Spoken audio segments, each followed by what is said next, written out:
할렐루야. 아멘. 아멘. 오늘도 예배 자리에 오신 성도님들 축복하고 환영합니다. 우리 이 시간 함께 입술을 열어 찬양할 때 우리 마음문도 더욱더 활짝 열리기를 원합니다. 들을 말씀 사모하며 우리 함께 찬양합시다.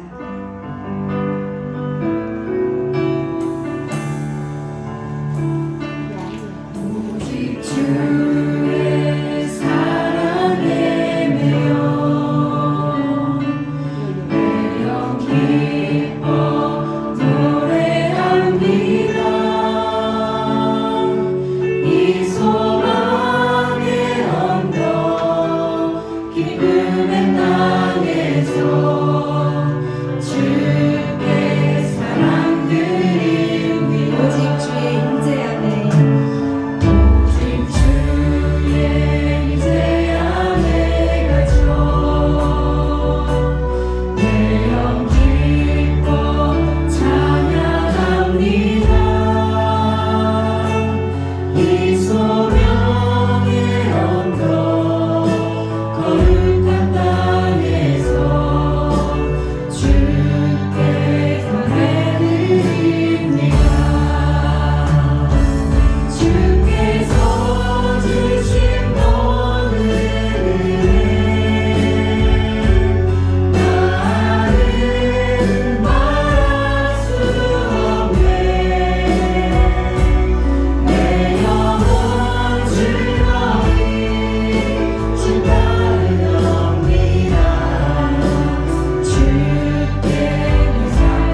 주시는 우리의 마음 하나하나 우리 주님 아시는 줄 믿습니다. 하나님 정말 주님 만나는 시간 되길 원하며 하나님 맞사오니 주의 말씀 들음으로 내 안에 새 힘이 넘쳐나기를 원하며 주님의 위로가 넘쳐나기를 원하며 우리의 문제가 정말 해결되는 은혜를 체험되기를 원합니다.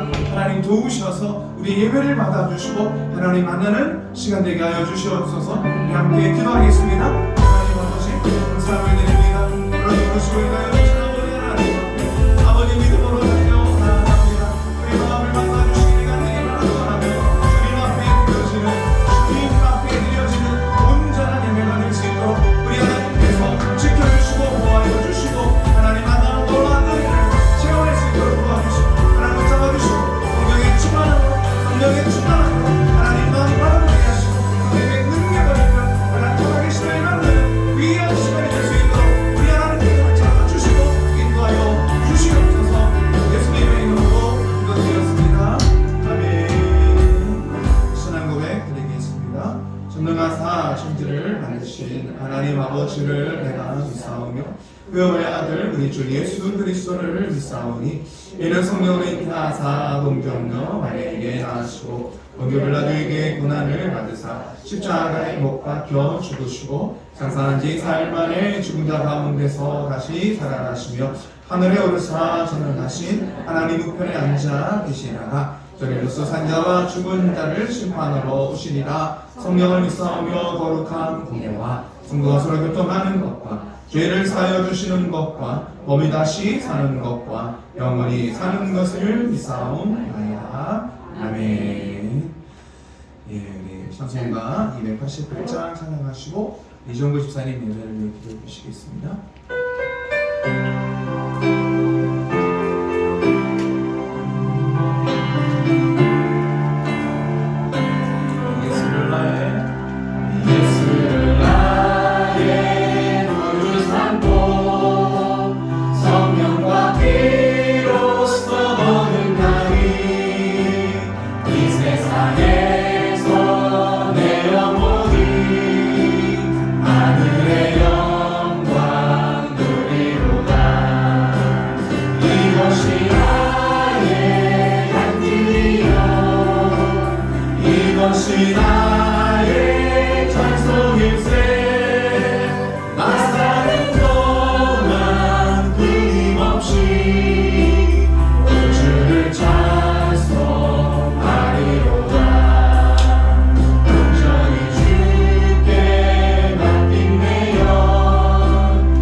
사랑과 은혜가 풍성하신 하나님, 한 주간도 저희 삶을 인도하여 주시고 무더운 날씨에도 지켜주심을 감사를 드립니다. 오늘 거룩한 주일 아침 주님의 은혜를 사모하여 이 자리에 모이게 하신 하나님, 우리의 마음을 열고 주님의 성령으로 충만한 시간이 되게 하시고 우리의 마음을 온전히 하나님께 드려지는 귀한 시간 되게 하여 주시옵소서. 우리의 마음과 생각을 돌이켜보면 삶 속에서 주님보다 세상을 더욱 의지하며 주님보다 세상 앞에 더 나아가길 원했습니다. 하나님 이 시간 우리의 마음을 다스려 주시고 하나님께 온전히 드려지는 시간 되게 하여 주시옵소서. 우리의 마음을 주장하여 주시고 오직 주님만을 바라보며 감사하며 나가며 우리의 모습이 되기를 원합니다. 함께하여 주시고 인도하여 주시옵소서. 이 시간 또한 세임교회를 위하여 기도하게 하신 하나님 감사를 드립니다. 우리 교회가 성령 충만함과 사랑을 나누는 교회가 되게 하시고 이웃에게 복음을 전하는 교회가 되게 하시며 하나님을 닮아가는 우리 세임교회가 되게 하여 주시옵소서. 하나님께서 더욱더 저희 교회를 충만케 하시고 성령의 은혜를 덮어주시어서 이곳에 오는 모든 사람들이 하나님의 은혜를 체험하며 하나님의 은혜를 구하는 귀한 성도님들이 될 수 있도록 하나님 함께하여 주시옵소서. 하나님 8월에 여러 가지 행사들이 있지만 하나님 특별히 아버지 하나님 청년들 하나님 수련회 갈 때 하나님 함께하여 주시고 하나님 더욱더 기도하며 준비하게 하시고 우리 청년들이 성령의 충만함으로 채워지게 하셔서 그곳에 가서도 하나님의 사랑을 전하며 하나님의 말씀을 전할 수 있는 우리 귀한 지체들이 될 수 있도록 하나님 축복하여 주시옵소서. 우리는 이곳에서 기도할 때 하나님 그곳에서 성령의 역사가 일어날 수 있도록 하나님 함께하여 주시옵소서. 시간 또한 연약한 분들을 위해서 기도하게 하신 하나님 연약한 지체들에게 하나님 함께하여 주시고 연약한 부분들을 주님이 만져주심으로 회복되게 하시고 주님의 손으로 치료하여 주시길 원합니다. 그 속에서 하나님을 만나게 하시고 하나님을 의지하는 귀한 지체들이 될 수 있도록 하나님 축복하여 주시옵소서. 이 시간 동안 말씀을 전하실 목사님에게 성령 충만함과 은혜를 허락하여 주시어서 우리가 그 말씀으로 새 힘을 얻게 하시고 또한 그 말씀으로 인하여 한 주간도 살아갈 때 기쁨을 누리게 하시고 하나님을 아는 귀한 시간 되게 하여 주시옵소서. 이 시간도 함께 하심을 감사를 드리며 예수님 이름으로 기도드렸습니다. 아멘.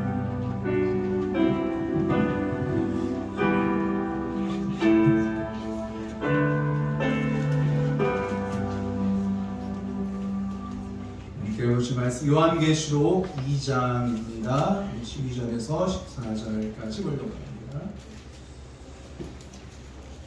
요한계시록 2장 12절에서 14절 말씀입니다. 네, 함께 12절 14절 함께 보겠습니다. 버가모 교회의 사자에게 편지하라. 좌우에 날선 검을 가지신 이가 이르시되 네가 어디에 사는지를 내가 아노니 거기는 사탄의 권자가 있는 데라. 네가 내 이름을 굳게 잡아서 내 충성된 증인 안디바가 너희 가운데 곧 사탄이 사는 곳에서 죽임을 당할 때에도 나를 믿는 믿음을 저버리지 아니하였도다. 그러나 네게 두어 가지 책망할 것이 있나니 거기 내게 발람의 교훈을 지키는 자들이 있도다. 발람이 발락을 가르쳐 이스라엘 자손 앞에 걸림돌을 놓아 우상의 제물을 먹게 하였고 또 행음하게 하였느니라. 아멘. 별 찬양 드리겠습니다.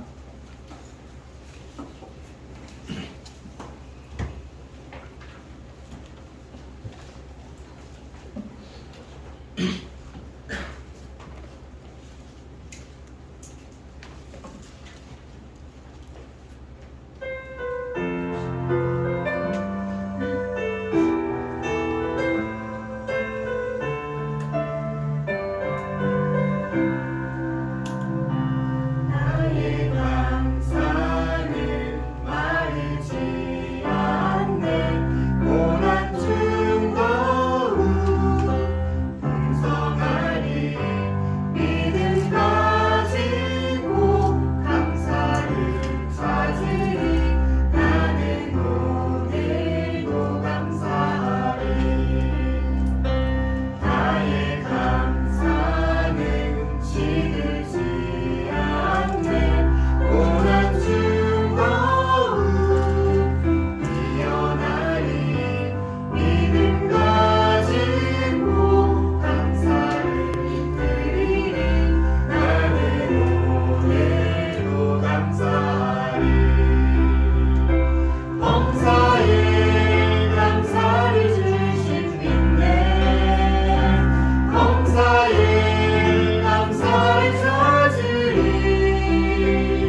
주신 하나님, 이 찬양을 이렇게 앞에 나와서 하려면 연습을 되게 많이 해야 돼요.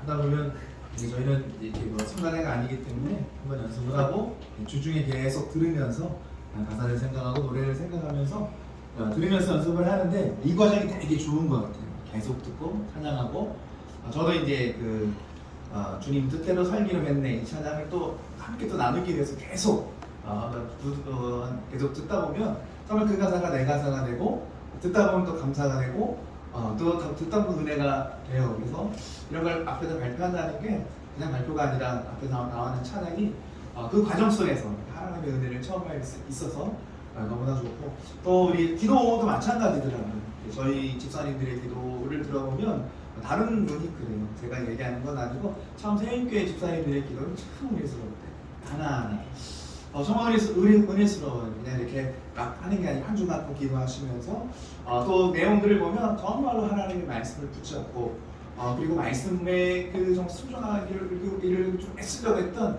그 마음들이 그 기도의 내용이 나오잖아요. 저는 이렇게 적어서 하는 이유가 있어요. 적어서 해요. 적어서 하다 보면 내 신앙을 점검할 수 있어요. 내가 좀 이렇구나. 그리고 고백이 돼요. 하나님 제가 이렇게 기도가 그러더라고요. 하나님 제가 이렇게 살고 싶습니다. 정말 이렇게 주님 앞에 나가고 싶습니다. 이런 고백과 기록을 하다 보면 이 속에서도 하나님의 은혜를 체험하게 되는 일이 있습니다. 정말 기도가 그런 것 같아요. 요즘에 요한계시록에 있는 말씀을 읽는데 하나님께서 우리의 기도가 정말 헛되지 않다는 것을 말씀해 주시죠. 그4절에 우리의 기도를 받아주시고 몇 번 말씀하시거든요. 우리의 기도가 아름다운 향기와 합쳐져서 그 천사들이 하나님 앞에 우리의 기도를 올려드리죠. 우리의 기도는 눈물의 기도고 막 힘들고 어떨 때는 원망도 나고 막 그러잖아요. 근데 하나님 앞에 그 기도가 올려질 때는 하나님 우리의 기도를 받아주시고 아름다운 기도가 되게 해주셔서 그리고 그 기도에 응답하시는 하나님이신 줄 믿습니다. 이게 헛되지 않다는 거예요. 기도하는 일을 멈추면 안 되고 정말 대표 기도가 됐던 아니면 개인적인 기도가 됐던 끊임없이 하나님 앞에 우리의 기도를 주님 앞에 드리기를 원합니다. 요한계시록 읽다 보니까 이렇게 하나님께서 우리의 기도를 들으신다라는 걸 깨달을 수가 있고, 또 요즘 요한계시록 읽다 보니까 신천지가 생각이 났어요. 신천지. 우리가 볼 때 신천지는 이만희를 믿고 따르잖아요. 근데 우리가 생각할 때 상식적으로 어떻게 이만희를 근데 신처럼 떠받을 수가 있을까? 실제로 그러거든요. 이만희의 말 한마디가 진리가 되고 말씀이 되고 말 한마디만 떨어지면 정말 하나님처럼 신천지를 믿는 걸 보게 되는 이만희를 그 말을 믿는 걸 보게 되는데 이해가 안 돼요. 우리가 어떻게 그럴 수 있을까? 근데 사람들이 바보가 아니잖아요. 갑자기 이만희가 신이야, 보혜사라고 그러거든요. 사실은 보혜사야 이렇게 얘기를 하면 누가 믿겠어요? 그럼 믿지 않을 거예요. 근데 신천지에 가면 교회랑 똑같아요. 성경을 가르쳐요. 특별히 이제 요한계시록을 가르치는데 요한계시록을 통해서 성경의 모든 걸 해석하고 풀이한다 라고 그들은 가르치고 있습니다. 비유풀이를 통해서 성경을 가르치고 있는데 듣다 보면 다 맞는 말 같아요. 비유를 해서 말을 성경 가르쳐주는데 모든 성경을 비유로 해석을 하려고 합니다. 그러다 보니까 성경 전체를 보지를 못해요. 왜냐면 비유풀이가 될 만한 것들만 얘기를 하기 때문에 전체를 창세기 1장부터 시작해서 요한계시록 22장까지 전체를 못 봐. 부분적으로 비유를 할 수 있는 것들만 계속해서 반복적으로 보게 되는데 듣다 보면은 딱딱 맞아 들어가고 짝짓기를 해요. 구약에 있는 말씀 단어들을 짝짓기를 하게 되는데 정말 이게 정말 딱딱 맞는 것 같고 이해가 되는 것 같고 이 비유를 통해서 요한계시록도 해석을 하는데 신천지가 하는 얘기예요. 요한계시록의 예언이 신천지에 실제로 이루어지고 있다. 실제 계시라고요. 실제로 요한계시록에 있는 말씀이 이제 신천지를 통해서 실제로 우리에게 나타나고 있다라는 걸 말을 하는데 그 이만희가 그 실상을 증거하는 새 요한이야 이렇게 얘기를 해요. 그러니까 2000년 전에 사도 요한은 요한계시록을 기록을 했고 이제 2000년이 지난 지금은 이만희를 통해서 실제적으로 우리의 삶 가운데 계시가 일어나고 있는데 그걸 누가 얘기를 해주고 있느냐? 이만희가 얘기를 해주고 있고 그가 새 요한이야 이렇게 얘기를 합니다. 예언을 증거하고 있다라는 거예요. 한 번에 이게 이만희가 새 요한이야 이러면 안 믿게 되는데 그럼 비유풀이를 하다 보면 결론이 뭐가 나오냐면 이만희가 구원자라는 얘기를 하게 되어 있는 거예요. 그리고 요한계시록 우리가 2장 3장에서 나오는 이긴 자가 누구냐? 이긴 자가 이만희야. 이렇게 얘기를 하죠. 이만희를 통하지 않으면 구원이 없어. 이렇게 얘기를 합니다. 그러니까 이만희가 결국 이긴 자가 되는 거예요.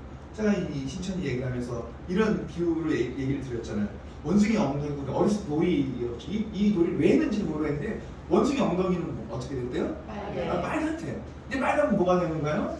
사과. 사과는 맛있어. 맛있으면 바나나. 바나나는 길면 기차는 빠르면 원숭이는 뭐라는 거예요? 비행기야. 이렇게 되는 거예요. 그러니까 이게 재밌게 하기 때문에 그런 이 사람들의 비유들을 통해서 어느 순간 이만희가 구원자구나 라는 걸 자연스럽게 받아들이게 한다고 합니다. 이긴 자는 이만희가 아니죠. 이긴 자는 믿음을 끝까지 지키고 있는 성도들, 어린 양의 피로 씻어 힘을 입은 자들을 하나님께서는 이긴 자라고 말씀을 주시고 있죠.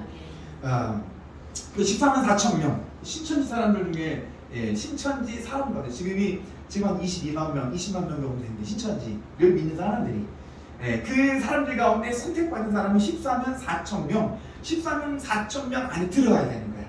아직은 다 채워지지 않았어. 그런 얘기를 하는 거예요. 신천지는 이 숫자를 문자적인 숫자로 보는 거예요. 14만 4천, 14만 4천, 14만 4천 명 안에 들어와야 구원받는 거야. 나머지는 구원받을 수가 없어. 그 얘기를 해요. 신천지 안에서도 무한 경쟁을 하는 거예요. 그러니까 14만 4천 명 안에 들어가야 구원이 돼야 되기 때문에 그냥 있으면 그 안에 들어갈 수가 없잖아요.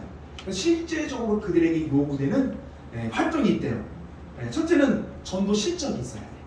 사람들을 많이 전도를 하면 우선권이 있는 거예요. 그 사람이 점수를 매기게 되는데 13만 4천 명 안에 들어갈 수 있는 경쟁이 되게 유리한 게 전도를 많이 해야 되는 거예요. 신천지가 전도를 많이 사람들을 끌어모으는 이유가 있어요. 그 다음에 헌신도 얼마나 신천지 교육을 잘 받았느냐, 얼마나 봉사를 많이 했느냐, 이게 더 필요한 거예요. 얼마나 헌금을 많이 했느냐, 그리고 굉장히 이 모든 일에 적극적으로 얼마나 참여를 했느냐, 서로 경쟁해요. 왜? 14만 4천 명 안에 들어가야 되기 때문에. 그래서 헌금에 대한 압박도 있다고 하잖아요. 전도 못 하잖아요. 그건 돈을 내면 되는 거야. 1인당 얼마씩? 100만 원씩. 100만 원씩 내면 한 사람 전도한 걸로 쳐주는 거야. 이렇게 해준다는 거예요. 그러면 14만 4천 명 안에 들어올 수 있는 그 조건이 좋아지는 거예요. 전도도 많이 해야 되고, 헌금도 많이 해야 되고, 그러는 거예요. 그리고 지파 간의 경쟁이 12지파로 나누게 되잖아요. 그래서 정말 지파 가운데도 좀 이제 실적이 좋으면 우선권이 줘야 돼요. 상위 지파의 우선권이 가지게 된다고 합니다. 그러니까 14만 4천 명 안에 들어가려서 그렇게 애쓰고 있는 것을 보게 됩니다. 무엇보다 정말 중요한 게 있어요. 어린 양 인도하는데, 어린 양이 누가요? 이만희가 어린 양이라고 얘기를 해요. 어린 양 되는 이만희가 이긴 자잖아요. 어린 양이잖아요. 그의 인도를 절대 복종해요. 그래야 14만 4천 명 안에 들어가요. 근데 우리가 들으면 어떻게 그럴 수 있어? 라고 얘기를 하는데 조금씩 처음에 이만희 얘기 안 해요. 비유비를 통해서 막 얘기를 하다가 결국은 이만희가 이긴 자가 돼야 되는 거야. 어린 양이 돼야 되는 거야. 이만희를 통하지 않으면 우리가 구원받을 수 없어. 그 얘기가 어느 순간 믿어지기 시작을 합니다. 믿어지기 시작을 합니다.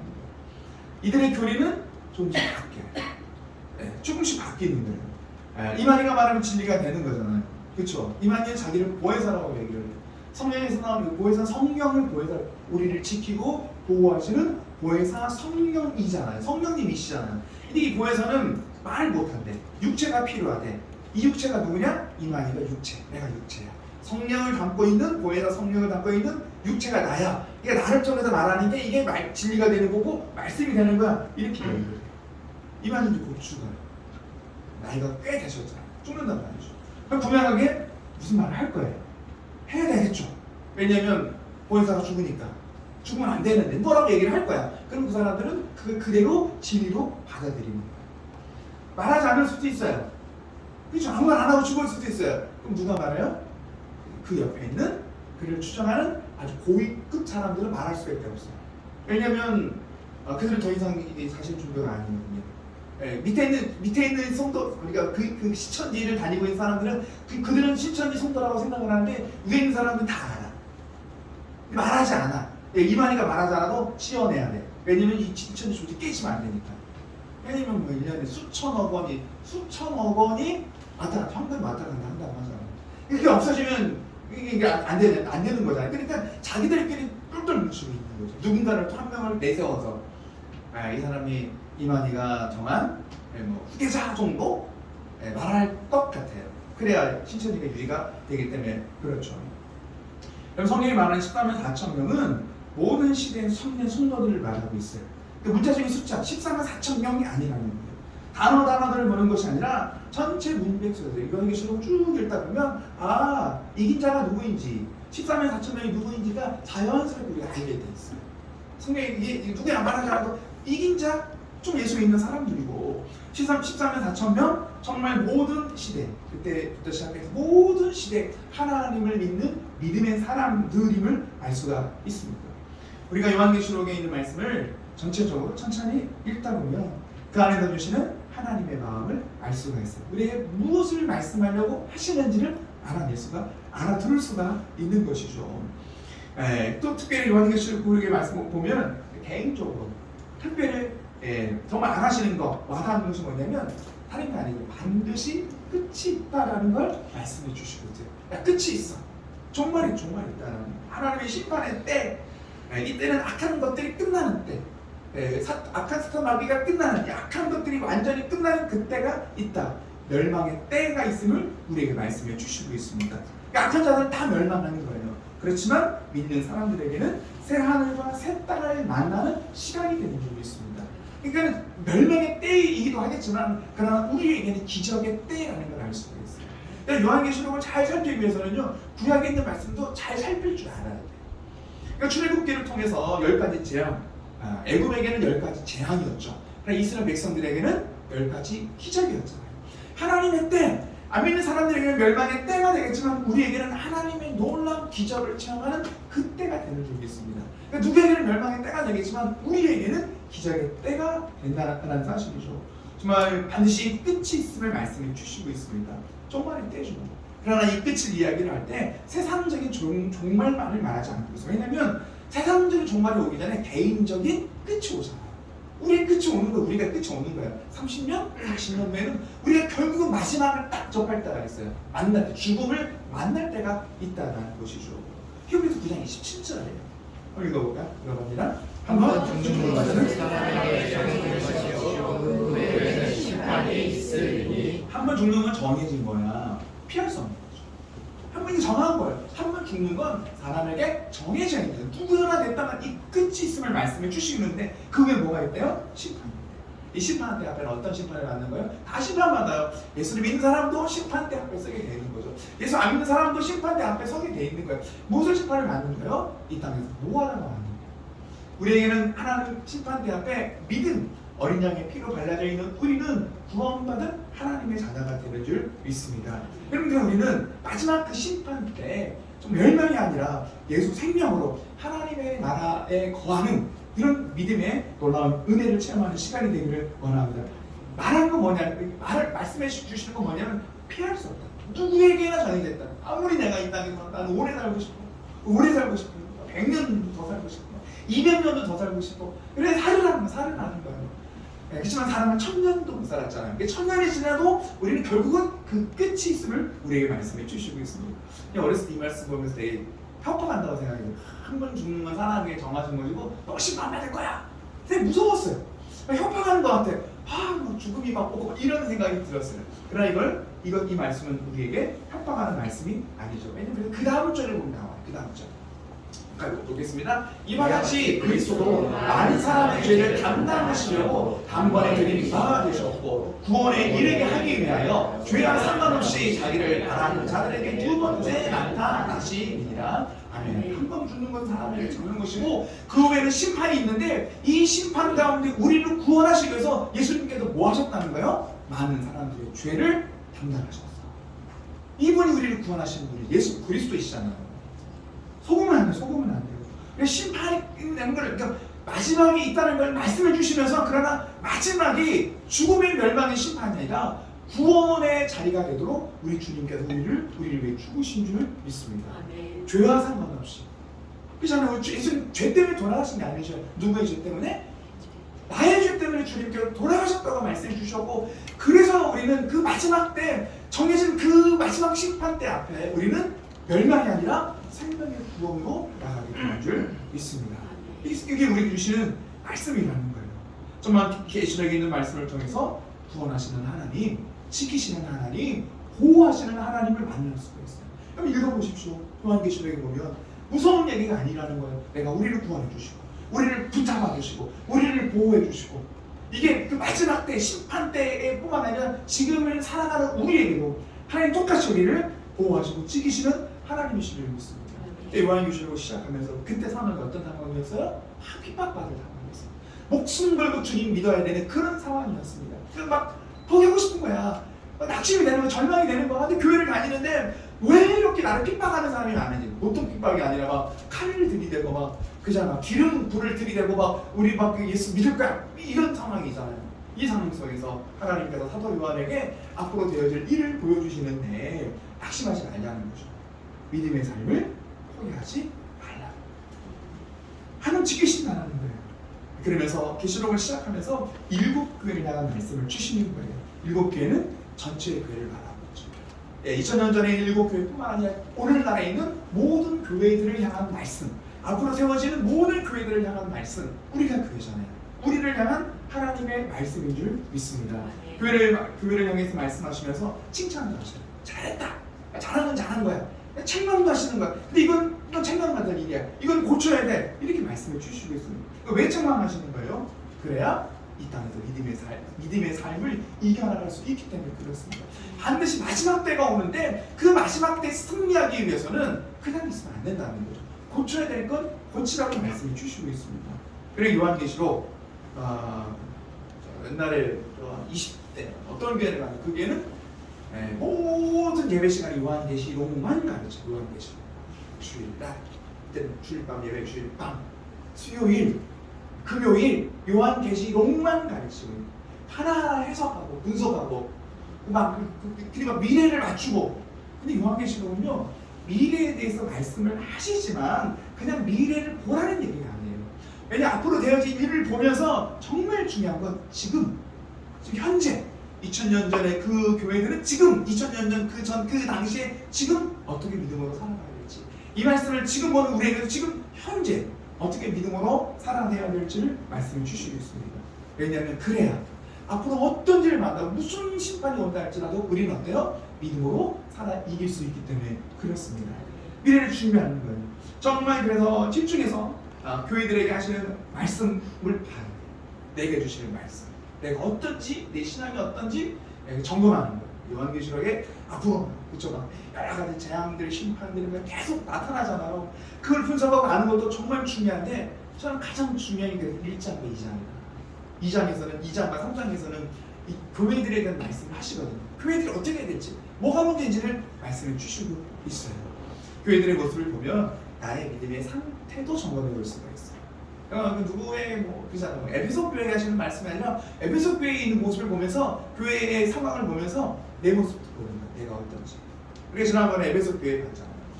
하나님께 뭐라고 말씀해 주시고 있어요? 수고를 알고 인내하고 악한 자를 잘 물리쳤어. 그런데 너는 첫사랑을 잃어버렸어. 이거 말씀이에요. 너 첫사랑을 잃어버렸다는 거예요. 하나님께 주신 은혜가 있는데 그 은혜를 다 잃어버려. 열심도 잊어버렸어. 첫사랑을 위해서 회복해라고 말씀을 주시고 있습니다. 회복해야 되겠죠. 늘 우리는 첫사랑에 대한 사모함이 있어야 돼요. 회복을 해야 돼요. 서원한 교회, 환난 있고 궁핍한 교회라는 것을 말씀해 주시고 있고, 가난한 교회라고 말씀하시면서 세상이 인정하지 않는 교회가 서원한 교회예요. 그러나 주님 보실 때는 이 교회가 어떤 교회라는 거예요? 부유한 교회야.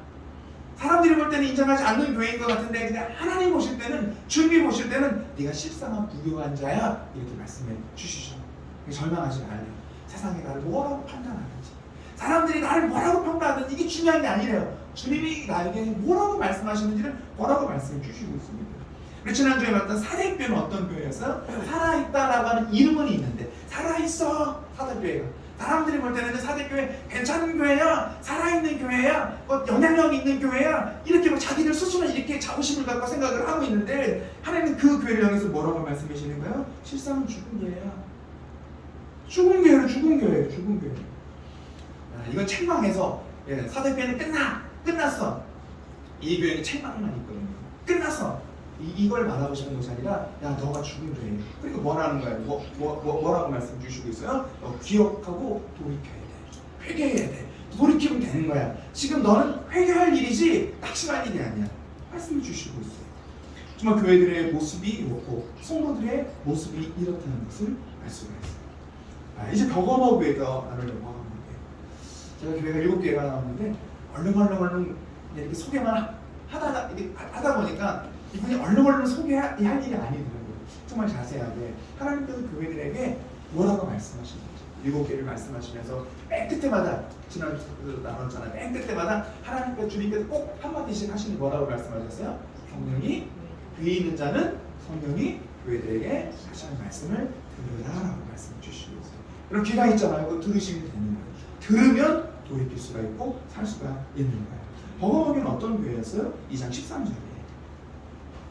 여러분들 갑니다. 시작. 네가 어디에 사는지를 내가 아노니 거기는 사탄의 권자가 있는 데라. 내가 내 이름을 굳게 잡아서 내 충성된 증인 안디바가 너희 가운데 곧 사탄이 사는 곳에서 죽임을 당할 때에도 나를 믿는 믿음을 저버리지 아니하였다. 아멘. 버가모 교회를 칭찬하고 있는데 네가 어디 있는지를 주님 아신대요. 요한계시록 새벽에 함께 말씀 나누면서 계속해서 하나님께서 하시는 말씀이 뭐냐면 안 돼. 우리를 안 돼. 마음을 안 돼. 우리의 생각을 아신대. 우리의 행위를 아신대. 내가 아무리 아니라고 해도 주님은 불꽃 같은 눈으로 보고 계신다고 말씀을 주시고 있어요. 알고 계시는 거 뭘 알고 있냐면 이 버거머 교회를 향하면서 너희가 지금 사탄의 위에 있어. 사탄의 왕좌가 있는 곳이야. 이렇게 얘기를 하는 이유는 뭐냐면 당시 버거머 교회가 있는 그 지역 자체가 강력한 이 이방 신전들이 너무나 많은 거야. 본초에 깔려 있는 거야. 조금만 쳐다보면 이방신, 서로가 하는 이방신들의 신전이 어마어마한 것들이 막 곳곳에 있는 거야. 근데 그 사이에 그 틈바구니에 누가 있는 거예요? 지금 버거머 교회가 있는 거예요. 그러니까 여기서 믿음의 삶을 살아간다는 거, 예수를 믿는다는 건 너무너무 힘든 거야. 너무너무 힘든 거야. 막 정말 힘들게 막 그 핍박과 고난 속에서 믿음을 지켜나가는 삶을 살고 있는데 우리 주님이 그걸 보고 알고 있대. 얼마나 힘드냐. 야, 그 상황에서 믿음의 삶을 살아간다는 게 얼마나 힘들어. 얼마나 네가 고생을 하고 있느냐. 주님이 알고 계시다라는 거예요. 그 얘기를 하는 거예요. 그러면서 그래서 소개하는 사람이 누가요? 안디바를 소개하고 있는 안디바.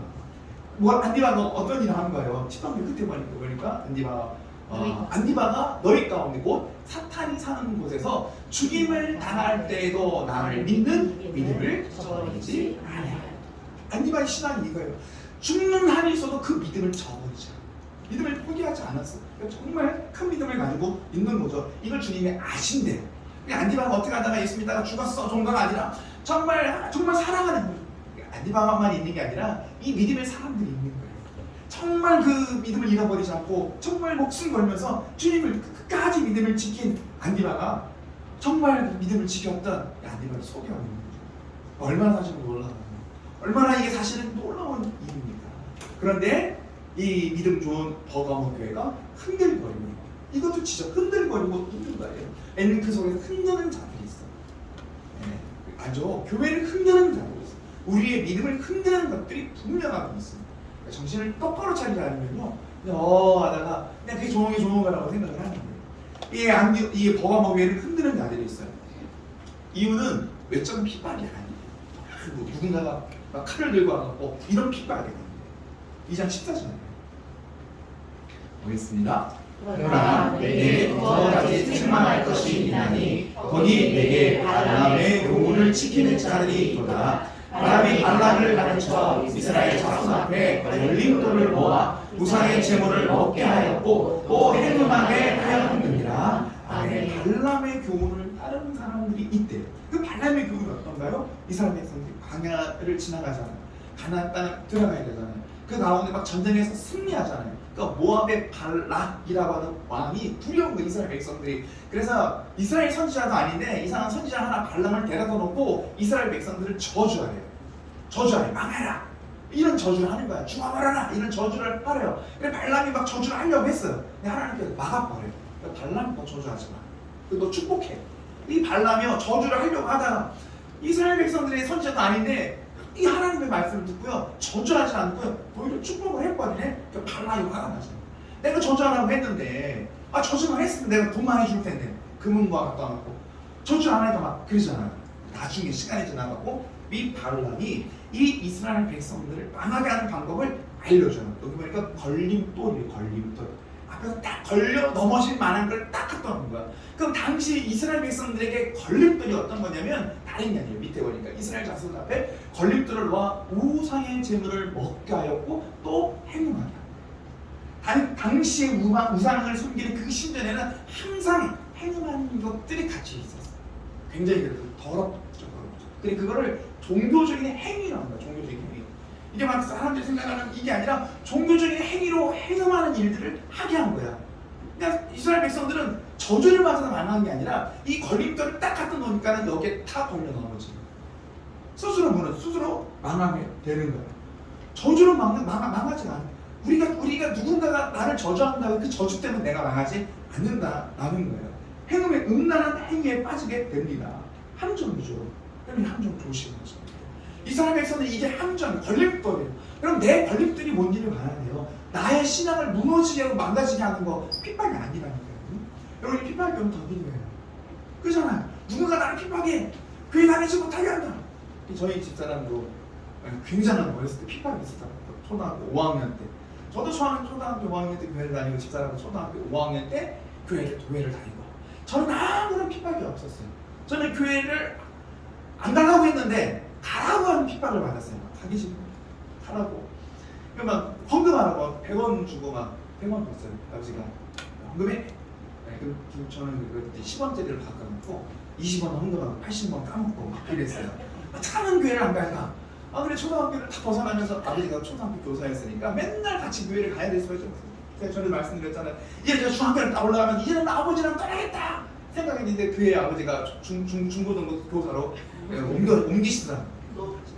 저희 집사람은 핍박을 당했어요. 정말 막 성경책 막 다 던져버리고 교회 나가지 마. 그래서 결단했대요. 정말 우리 집사람 얘기가 정말 우리 아버지가 내가 교회에 다니는 걸 이 말할 수 없을 정도로 다른 게 아니라 아버지가 좋아하시는 게 공부하는 거예요. 그래서 정말 하나님 제가 다른 건 못해더라도 내가 정말 공부해서 정말 아버지가 너 그렇게 하려면 그렇게 공부할 거는 또 교회가 이러면 안 되잖아요.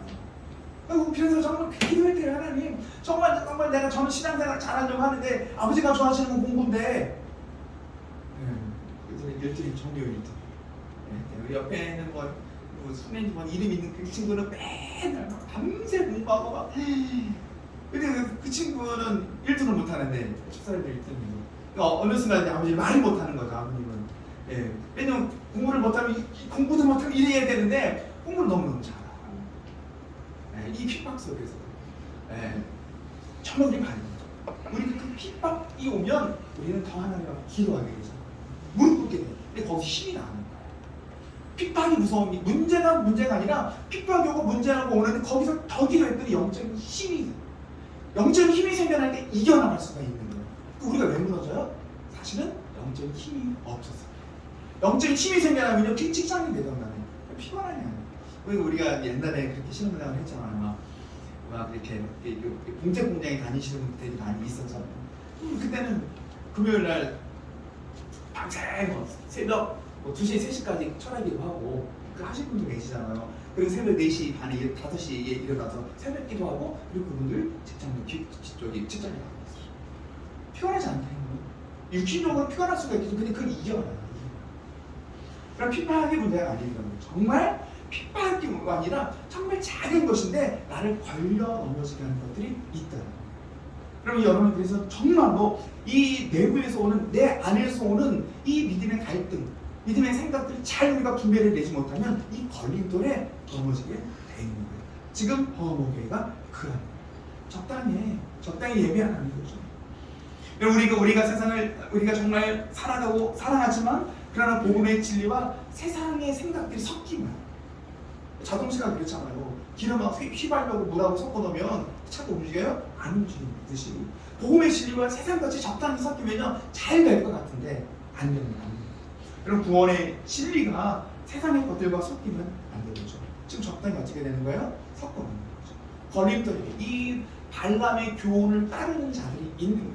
자꾸 우상 숭배하고 음행하고 이 일이 아니더라도 자꾸 발람이 주는 이런 세상적인 생각과 섞이다 보니까 교회가 흔들고 있는, 믿음이 흔들리고 있는 것을 보게 됩니다. 그러면 우리 주님 정말 우리를 십자가에 죽으시기까지 우리를 사랑하셨지만 그러나 죄를 사랑하지 않아요. 죄는 정말 거부하시고 죄는 물리치십니다. 그러면 정말 좀 분명하게 정말 주 안에서 믿음 안에서 사탄은 마지막 때가 될수록 하나님과 예수님과 복음에서 살짝 빌라나게 하는 거죠. 신앙생활을 하래요. 교회는 아니래요. 이걸 막는 게 아니야. 오히려 막으면 더 열심히 낼 텐데 막는 게 아니라 다 다닐 수가 있는 거야. 그런데 정확한 복음 안에서 정확하게 하나님을 향해서 정말 예수 그리스도를 향해서 복음을 바라보지 못하는 거죠. 그러면 안 되겠죠. 두아디라 교회가 두아디라 교회 성도들은요 어떤 믿음을 가지고 있었냐면 처음보다 나아지는 신앙이에요. 이걸 칭찬하시거든요. 믿음이 자라가는 거야. 성장하고 섬기고 인내할 줄 알고 처음 신앙보다 그 신앙이 점점점 자라가는 거예요. 인내도 자라가고 믿음도 자라가고 섬김도 자라가고 사랑도 자라가고 정말 잘하는 거예요. 예수님 칭찬하시죠. 잘한다. 이렇게 믿음이 자라가는 거 너무너무 좋은 거야. 잘하고 있는 거야. 이렇게 칭찬하시는데 이 두아디라 교회도 그 내약, 그 속에서 교회 안에서 이게 이상한 일이 벌어지는 거예요. 이게 2장 20절에 이렇게 말씀해 주시죠. 2장 20절 보겠습니다. 봅니다. 그러나 내게 책망할 일이 이르라. 자칭 선지자라 하는 여자 이세벨을 내가 용납함이니 그가 내 종들을 가르쳐 꿰어 행음하게 하고 우상의 재물을 먹게 하느니라. 아멘. 자꾸 걸림돌을 두는데 이 교회가 죄에 대해 단호하지 못하는 것을 보게 됩니다. 죄가 들어오는데 죄가 그냥 들어온 게 아니잖아요. 그러니까 두아디라 교회에 누가 있었어요? 자칭 선지자라 하는 여자 이세벨을 용납하게 됩니다. 용납이 어떤 의미예요? 용납은 아주 좋은 의미죠. 좋은 의미로 많이 쓰이잖아요. 나와 다르거나 불편한 사람을 있는 그대로 받아주는 게 용납이죠. 저 사람이 나랑 틀려, 나랑 맞지 않아. 그런데 우리는 주님의 사랑으로 뭐 하는 거예요? 받아들여 주는 거잖아요. 성격이 안 맞아. 그렇지만 주 안에서는 어떻게 돼요? 그냥 받아들여 주게 되는 거예요. 또 좋은 마음이 좋은 태도잖아요. 왜냐하면 나와 다르다고 무시하면 안 되죠. 잘 용납해야 돼요.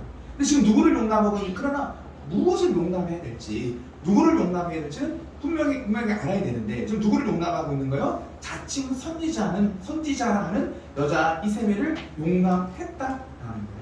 이세벨은 잘못된 가르침을 가르치고 있잖아요. 어떤 걸 가르치고 있어요? 이 이세벨이 내 종들을 가르쳐 꿰어 행음하게 하고 우상의 재물을 먹게 하고 있는 거예요. 어디서? 교회 안에서. 내 종들, 하나님의 종들, 하나님의 사람들을 가르쳐 꿰어서 속이는 거예요.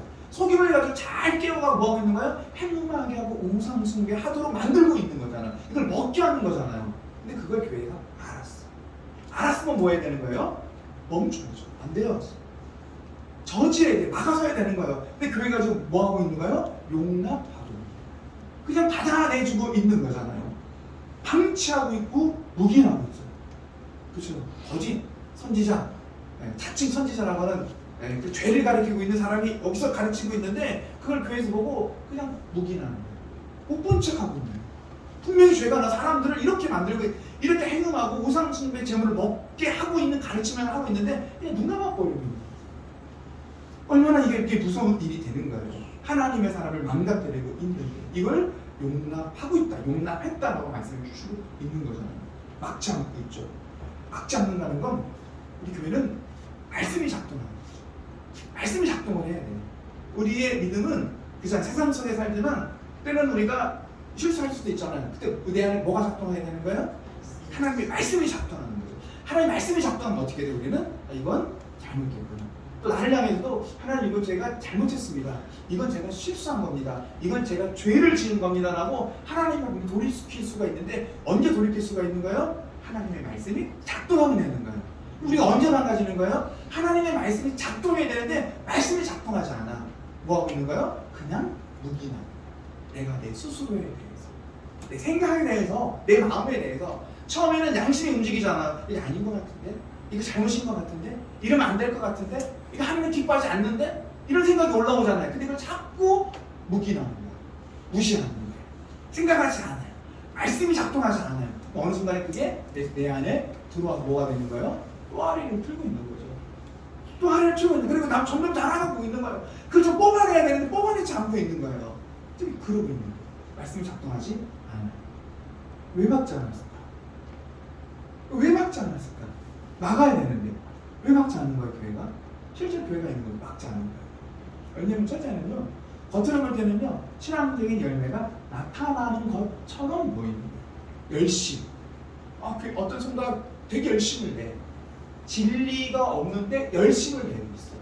근데 열심을 내는데 이게 교회에 도움이 돼. 이걸 어떻게 해야 되지? 교회를 막 패치면 막을 텐데 교회에 도움이 되는 거예요. 공부도 많이 하고 봉사도 많이 하고 섬김도 많이 하고 근데 진리는 없어. 근데 막 열심을 냈더니 사람들이 모이네? 이러면 어떻게 해야 되는 거예요? 그러면? 이 사람을 막아버리면 친교도 안 되고 헌금도 안 낼 것 같고 떠나버릴 것 같고 그러니까 어떻게 되는 거예요? 교회에 이익이 되니까 묵인하는 거죠. 그냥 죽는 거예요. 두 번째는 자칭 선지자라고 하니까 어떤 영적 권위가 있어 보이는 거예요. 뭔가 있어 보여. 영향력이 있는 거야. 이 사람이 뭐라고 말 한마디 하면 정말 이 사람 말 한마디 하면 사람들이 왔다 갔다 하네. 그러니까 담임 목사는 누구만 조정하면 되는 거예요? 이 선지자라고 하는 이세벨만 잘 내가 조종만 하면 이 사람에 의해서 많은 사람들이 막 움직이는 거야. 그러니까 그냥 묵인하고 두고 보게 되는 거야. 그냥 있게 하는 거죠. 요즘으로만 하면 유력한 정치인, 돈 많은 사람들, 권력 있는 사람들, 이런 사람은 영향력 있는 사람이죠. 그렇죠. 영향력 있는 사람들이죠. 이들과 교회가 어느 순간 손잡으려고 하고 있는 거예요. 왜냐하면 교회에 힘이 있어. 우리 교회 이런 정치인이 아닙니다. 그리고 약간 새가 있어 보이잖아요. 힘이 있어 보이잖아요. 사람들한테 야, 저 목사님은 유명한 사람도 알고 있대. 네. 정치인들은 교회를 자기들의 선거에 이용하는 거예요. 많은 교회 이런 숫자가 많은데 거기 들어가면 이용하려고 합니다. 교회는 유력한 정치인들을 앞세워갖고 힘이 있어 보이게 합니다. 돈 많은 사람들은 얼마 전에 아니에요. 꽤 전에 나왔던 얘기. 저희 교회에 되게 부끄러운 얘기. 이러면 안 돼요.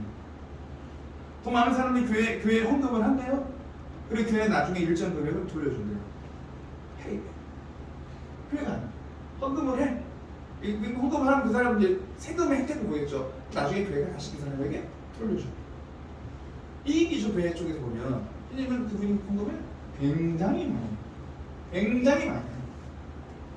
이런 거. 네, 이런 권력, 돈, 이런 유혹, 이런 걸 이긴다는 게 쉽지가 않죠.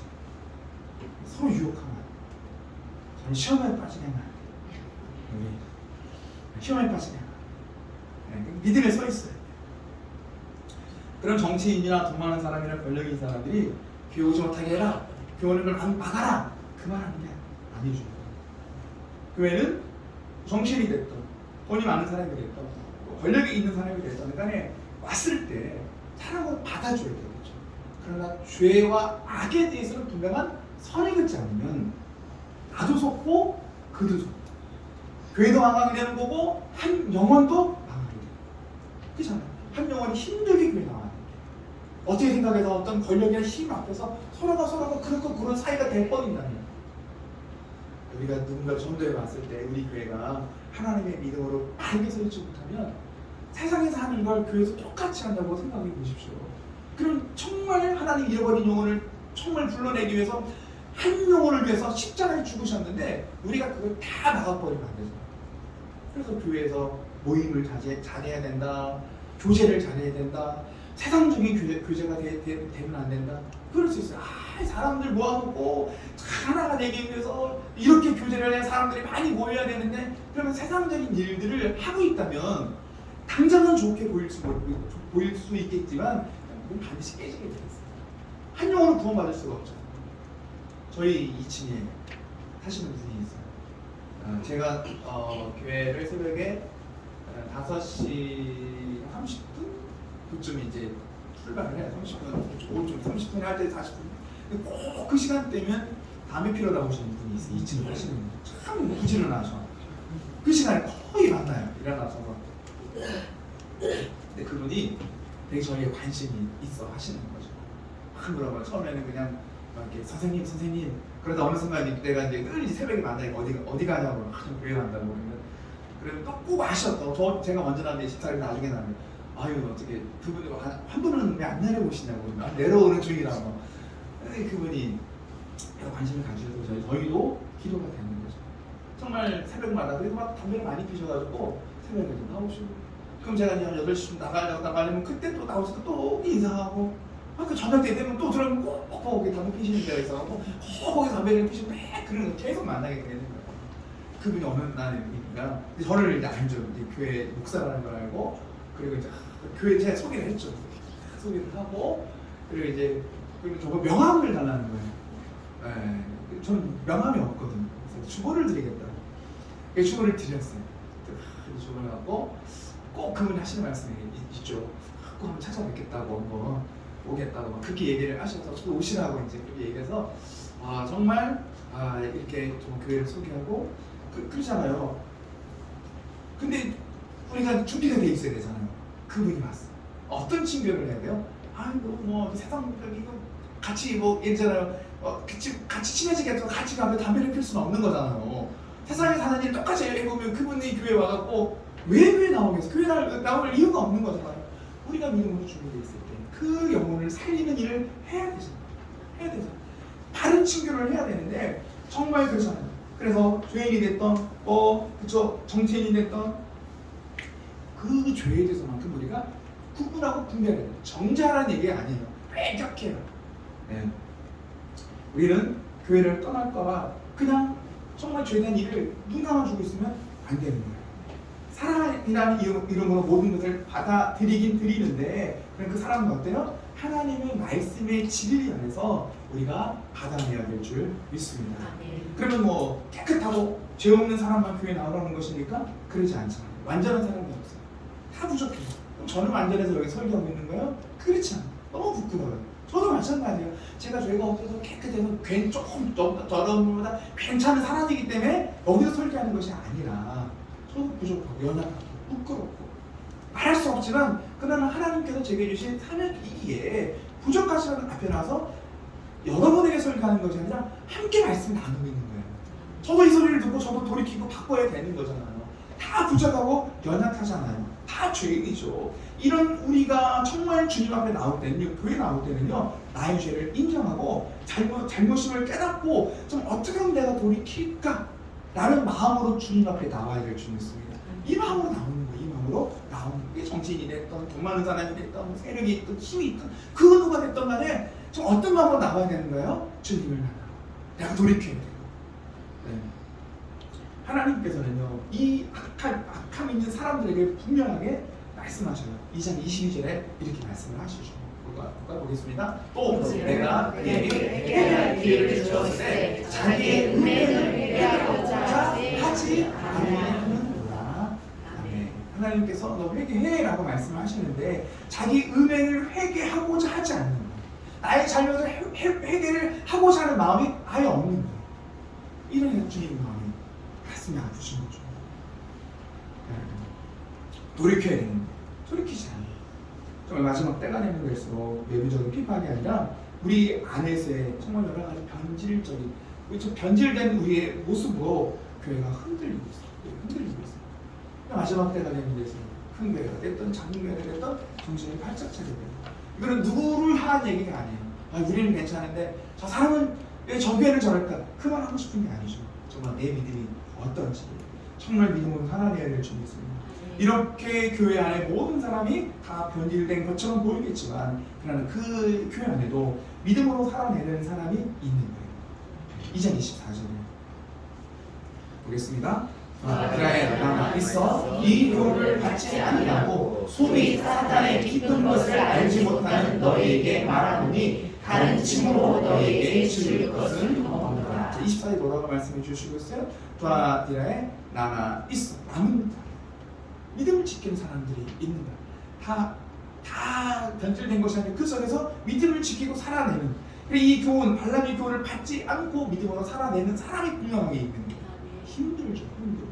다들 그러는데 그렇잖아. 다른 집사도 그래요. 다른 교회도 그래요. 다른 성도들도 다 그래요. 그런데 그 속에서 믿음을 지키고 말씀을 지키고 나는 말씀을 따르겠다. 말씀을 따르겠다. 있죠. 하나님께서 이 사람들을 지키고 보호하시는 줄 믿습니다. 아멘. 어떻게 이겨나가래? 25절에 보니까 다만 너에게 있는 것을 내가 올 때까지 굳게 잡으라.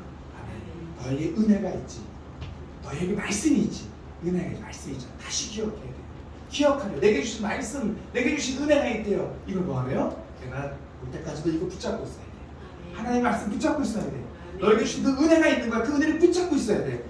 그래야 우리가 끝까지 믿음으로 살아나게 되는 줄 믿습니다. 아멘. 그럼 정말 우리 모습을 살펴나가기를 바랍니다. 아멘. 그리고 날마다 결단하고 그리고 이 믿음의 길을 가는 믿음의 길. 지난주 찬양 배울 동안 찬양을 기억나십니까?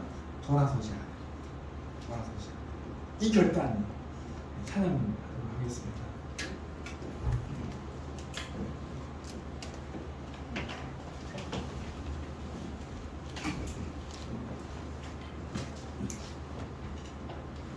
가사가 어렵지 않아요. 읽어볼까요? 주님 뜻대로 살기로 했네. 1절 가사 끝 전부 해.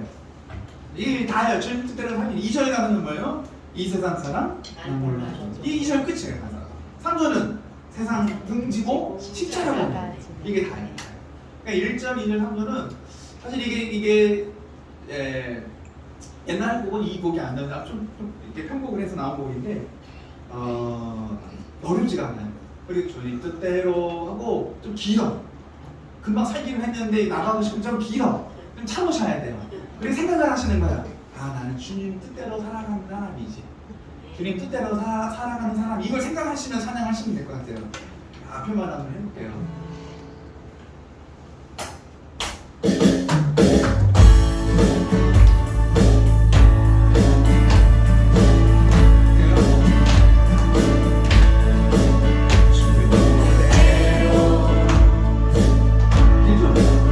살기로 했네.